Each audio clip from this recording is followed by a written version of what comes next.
All right, well, welcome everybody to Donlon Books. My name's Jonathan. I co-run a gallery in Norwich that's called Josey.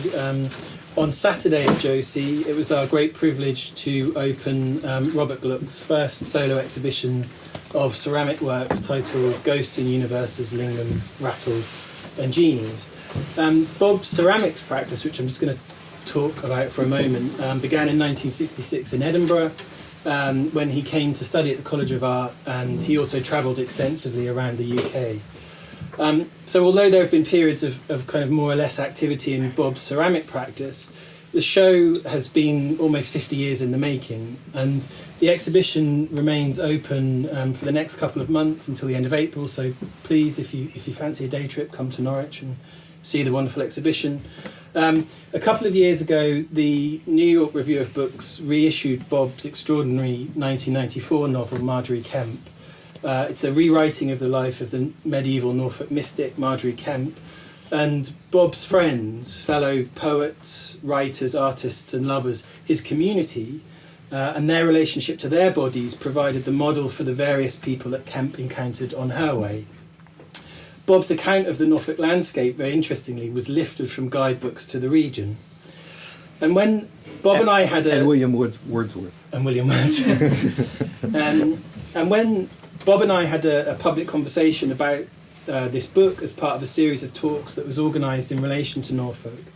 And he told me that he'd fantasised for the last 30 years that someone, anybody, anyone from Norfolk would just write to him about the book. And I kind of promised then that we'd try and find some way of getting Bob over to Norfolk. So over the last week, we visited King's Lynn. We've been to various churches and abbeys, some now ruined, that Kempe actually stood in. This year, 2023, is also the year that Bob's novel / AIDS memoir about Ed is published. The latter part of this, so I'm told, is a rewriting of the dream journal of Bob's former lover, the artist Ed Ulrich Sagai's. It's a novel that, if you look at Bob's essays, if you read Bob's essays, he writes that he's been writing, as far as I can see, at least since the 90s, maybe earlier. Sort of. The book that we're here to celebrate tonight is Bob's long-form poem, I, Boombox, which is published by Roof Books out of New York. It's got illustrations by the artist Coulter Jacobson. It's a book, too, that is of a kind of long duration, and it consists of 20 years or so of bedside misreadings of books written down and pieced together, constructed for the work. So I'm very interested in this kind of depth and richness of dreaming, fantasy, and desire, a kind of porousness, a porosity. And I was sort of thinking about the way that this counters really intensified values of contemporary life around legibility, instantaneity, optimization. And when I was just kind of thinking about some of this stuff, I was reminded of a text that Bob wrote in 2010, which was titled Uncertain Reading, that's in the collected essays Communal Nude, which was published by Semiotext in 2016. I'm going to just read a passage from that before handing over to Bob to read. An uncertain reading allows the reader to experience risk, wonder, loss of self, nothingness, but that's not the whole story. In a performance, the spectator is isolated, and yet their loss and risk are experienced as part of a group. The group creates the occasion for isolation, risk, and loss of self, and that dynamic is important in establishing and maintaining the life of a community, even one that lasts only a few hours. So I'd like to thank you for being here with us this evening, Bob, and thank you all for coming as well. I hand over to Bob.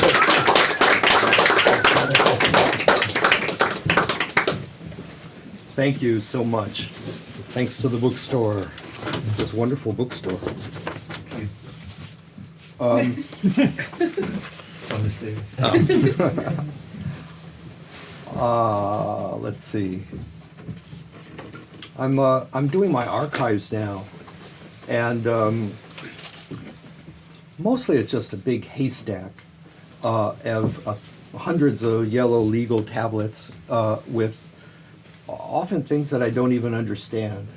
And so I've been kind of, I don't know, thinking about these things that they're like a voice from the past. I wrote it, but what does it mean? One of them is like, if language were real, there would be an afterlife. Like, okay. It makes me aware that people say that living in the moment is the way to be happy, and it made me understand that the awareness of time is a kind of grief, and that it's even aestheticized. Like when you read like a big Russian novel, at the end you feel a kind of grief to have that amount of time condensed and in you at a given time. So I don't know, that's one of the take-homes from and then every once in a while I find a few paragraphs that actually are coherent, and these are this is an example of that. Just a little thing. I was boyfriends with the artist Nayland Blake then. So we were a couple, and here it goes. Nayland and I were disappointed by the fruit salad. Here, two slumbering mammal personalities risk ordering fruit salad for breakfast, and out comes our worst fear, a cup of mealy apple and chopped orange. These two cups cost $3.90 in all, which I must have thought was a lot of money. It was time not to use myself wisely, but use myself up. I don't know what to write about, I said, adding another dissatisfaction to the table. Nayland asked, "What would you like to read about?" A smart question. Well, I considered. A story in which I live forever, in which I die and return from the grave. I was putting more fears on the table. A story that has a great character who keeps returning. But then, as though I'd forgotten the story's moral, I added, it has to be challenging in a formal way, but I'd want it to be pretty blank, not all smegmatic like the vampire piece. The stories I like to read are by Kevin Killian. One dies and returns from the grave in them, in the form of them. They are so edgy, so solid, and insubstantial at the same time. Harmonious in their parts, but as a whole passing through no harmonizing stage. A contradiction that exists unasserted, that allows for but has nothing to do with symbolism. Bees can be bees or flying crosses of the dead. Either way is fine. Or say everything Nayland and I kept putting on the table was the beginning of a dream allegory, a fair field full of folk, the world. And my question, what should I write about, was a way of saying, who should I be?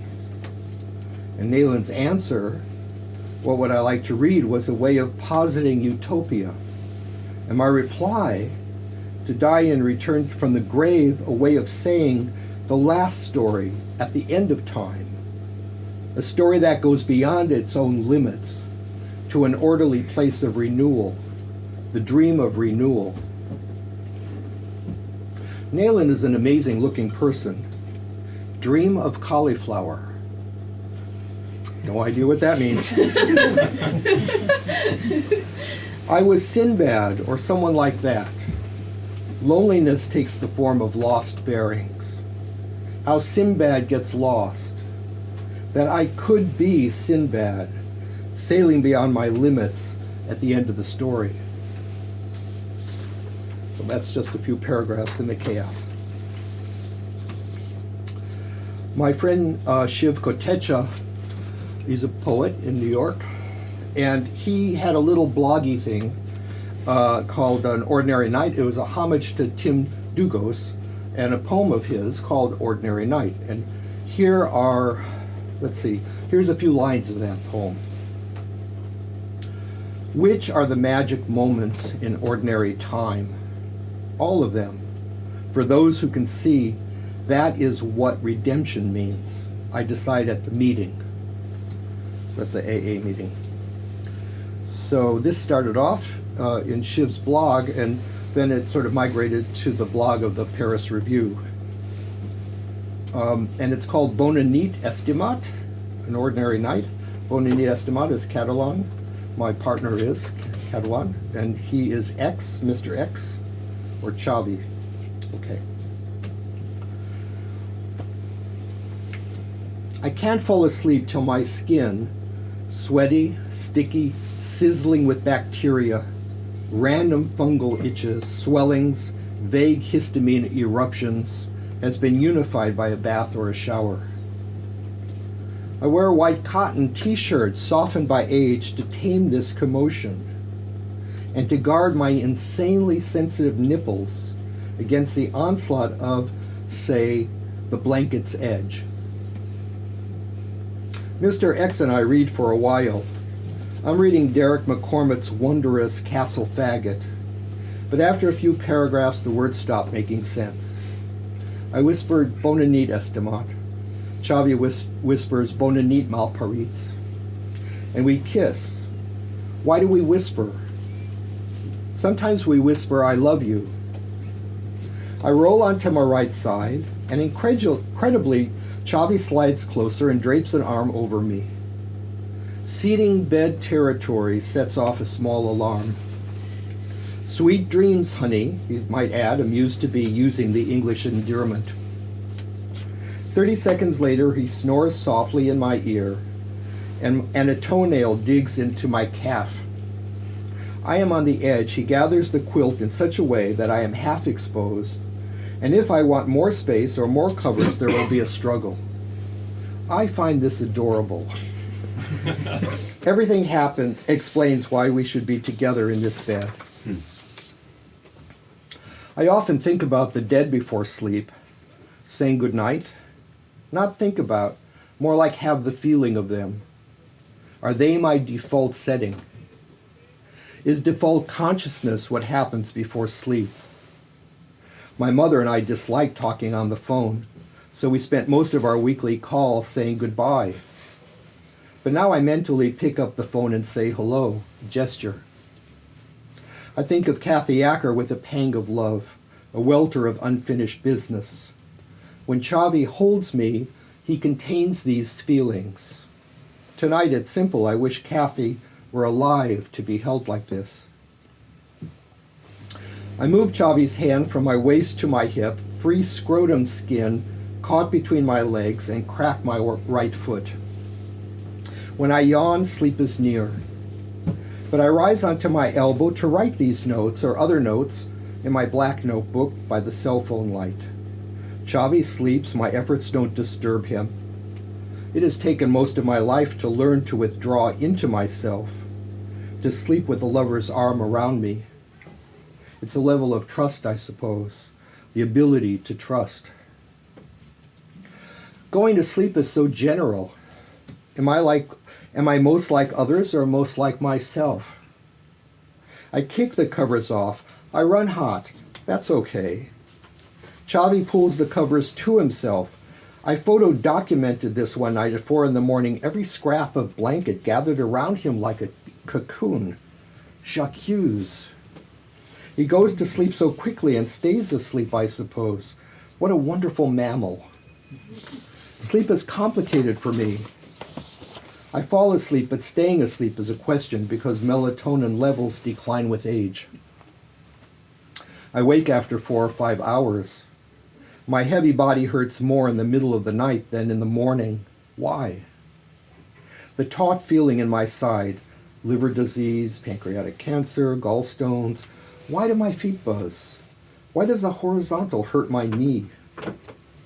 Bruce Boone and I decided we dislike old and even older. We prefer entropic, thus observing a majestic cosmic law. My disintegration enthralls me. I am the pain in my back, stiff, achy. I hope I'm finished when I die, like great Aunt Olga. How clumsy I was on the ladder and on our pitched roof when Chavi and I collected leaves from the massive California pepper next door, like a toddler. At some point, climbing a ladder onto my roof will be a bad idea. Goodbye, roof. Goodbye, view. I mentally avert my eyes. Olga had an elegant death. She was 95, I believe. She phoned my mother. Dorothy, I'm calling to say goodbye. I finished what I was put on earth to do, and I'm not having fun anymore. She got into bed and turned her face to the wall. A few days later, she slipped into a coma. A few days more, and she was gone. To Olga's credit, she used the word fun. Fun, fun, fun, till her daddy takes the T-bird away. My night is divided by a subtle chronology. First sleep and second sleep. I sit for a moment, groggy, then stand for a moment to assess the situation. Back, knees, hands. Entropic bodies move tentatively, trying to avoid a shock. It's not every movement hurts, but which movement and how much? My bladder sends a message of necessity. I step into the cold air of the kitchen. It's 4:22. A swallow of water sweetens my mouth, pure water from the high Sierras, though now augmented by San Francisco groundwater, worried thought. I take half a trazodone and with a second sip. I shuffle to the toilet for a long pee, eyes closed. I aim by the sound a gentle treble. Sometimes it's a short piss, even though the urgency is the same. Why? Do I wake up and sense my bladder, or does it wake me? During human history, people in most of the world experienced periods of biphasic sleep. After a few hours of slumber, we prayed, read, worked, whittled, stared at the stars, fucked, visited one another, busied ourselves in myriad ways. This is before industrialization. In some accounts, we used the time to meditate on our dreams. Percy Bysshe Shelley, I arise from dreams of thee in the first sweet sleep of night. I do what I am advised not to do. The bright screen displays what's new in the world and in my life. It's like returning home wanting to feel that something happened, that something is different. I check mail, I read the New York Times, I go to other places. Sitting at the dining room table, I try to maintain my posture. If I sink into my body like Humpty Dumpty, my back freezes and movement is painful. I twist in the chair, loosening my torso. Stony-eyed, I hunt for images, an auction of modernist carpets, a site where men purvey their nakedness, mid-century decorative arts, ceramic objects by Gertrude Vaisgaard, Gute Eriksson, and Edward Eberle, Caucasian rugs, Isnik tiles. According to Temple Grandin, predators feel elated when they hunt or shop. I turn on the heater and there is that hiss and the smell of burning dust. I might tinker with a few sentences like this one, hissing, clicking. I go back to bed, left side, right side. I like a cool room. Heat comes from our bodies. I rest on the edge of hot and cold, feel both at once. I lie in the dark, eyes closed but watchful, waiting for sleep to arrive, though of course I don't see it. It's like entering a dark room or a dark box, but I am already there. It's more like an encounter along the way. Or I daydream, and the story carries me into sleep. The dream light changing from bright exterior to interior effusion. Chavi moves closer in his sleep. That is a beautiful instinct, is it not? Sometimes he put his hand on my butt. I can't believe my luck. Another dead friend arrives, Kathleen Fraser. At the amazing bee patisserie where I like to take her, she played with my hat, mugging, and I took a picture of her with my cell phone to show her how well it suited her. She considered my life with Chavi and pronounced, "Good. I'm glad you have this experience." Kathleen was like that. She took stock and put it into words. Decades earlier, about a different relationship, she'd warned, "Bob, he's a cloud. You push, he'll disappear." I suppose she was glad that I'd found the kind of love she shared with her husband, Art. Love that is, what? Fulfilled. This was our last meeting out in the world. Our next visits took place by her bedside. This photo is a reminder of our lunch and of Kathleen's bright eyes.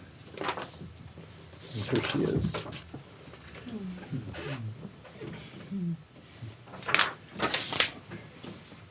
I wake a few hours later with this dream. I seem to have options. I choose to turn into a grouty cement wall.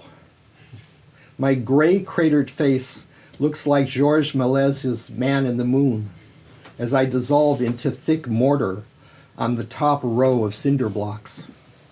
I'm round as Humpty Dumpty. Is this a comedy?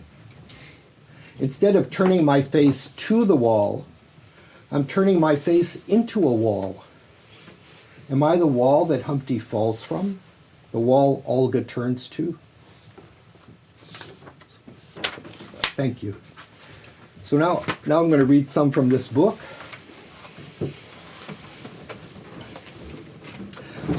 So this was fashioned from my misreadings, and I consider it a kind of psychic autobiography.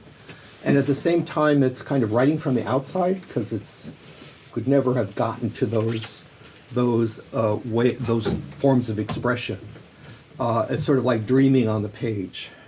Been working on it a long time. I started this project about 20 years ago. I started keeping track, and I intend to keep going until I die. So in that sense, it's like a modernist long poem that's only interrupted by the author's death. Sometimes I introduce this by saying that I've invented a whole new genre, very modestly. You've heard of the horrible genre creative nonfiction, really repellent genre. Well, so this is creative non-poetry. So, I just want to show you. So it's very skinny, and it just goes on and on. Okay. And there are lots of grueling puns, lots of grueling sexual puns. Ladies and gestures. I'm back at my gay marble desk. Are you free of the universe? The drawers don't close. Clothes. Nakedness came out of my mother's womb ASAP to see what the ideal is. The entire world of she applies to me. They crave their way towards Meg, Tilly, or Sadly, piercing the porno nighttime. Look at me imploding exponentially like a pudding. The archive of experience is freezing its craving memory, a face being pushed by a cock. Good offenses make good neighbors. Here is the time for the syllable. Here is its homeland pain, the way rape makes a system by the West. When you lose your place, don't lose your power. Rapture existential. The forest was dark, or the half-moron lighted the foam, his mouth an open beacon. Interview with the common cold, be my generic. The unproductive will always be busy. Opinion freedom, a few medals painted to my chest, little my tragedy. The rest of the world is bored into impotence of recreational math, or the old skulls resulting from long study of word problems we initiate, we break up, or the tiny soundtrack quietly worshiping the same consonants, running an errand an eternal errand. Is Frank Stella's mother finally proud? Are academics just villagers at heart? Margery Perloff breeding Frank O'Hara? It's funny.